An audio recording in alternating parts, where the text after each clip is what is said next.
visual attributes of the appearance of a scene. In cinematic lighting design for movies, light designers carefully place lights and objects to specify the visual appearance of the scene and enhance storytelling. The task of designing shadows is very complex, because shadows are affected by lights and objects' positions in a very unintuitive manner.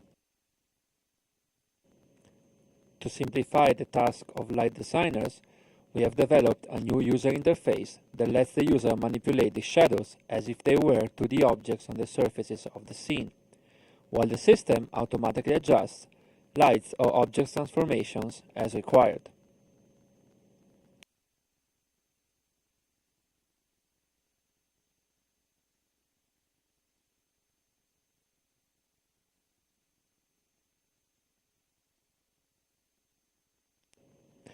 Our interface lets the user perform very precise movement and scaling of shadows on arbitrary surfaces in a very intuitive manner.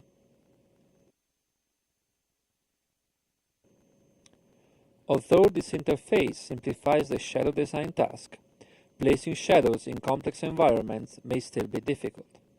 To simplify the task even more, we let the user specify constraints that the shadow must obey using an intuitive painting interface.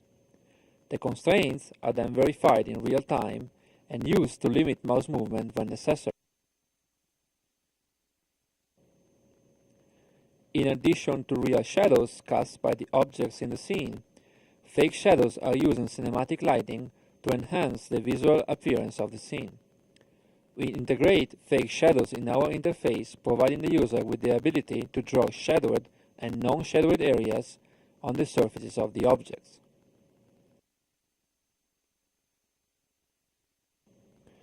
In this last example, we show the use of our shadow interface with a scene that has multiple lights and complex surfaces.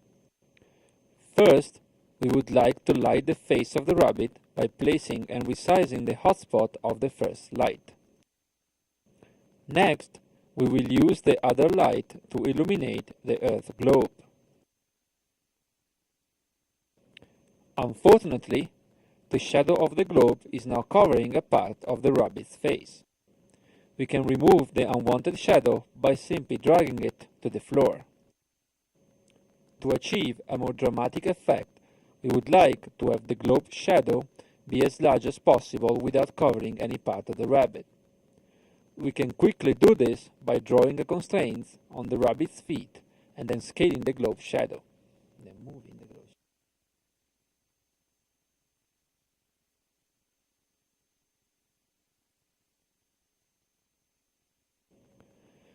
We would now like to finely tune the shadows on the rabbit's face.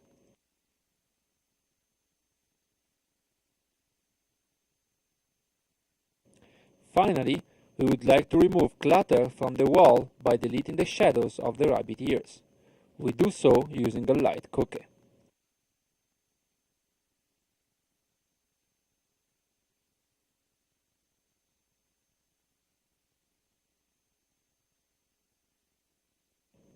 We can now visualize the final look of our scene after lighting it in just a couple of minutes using our interface.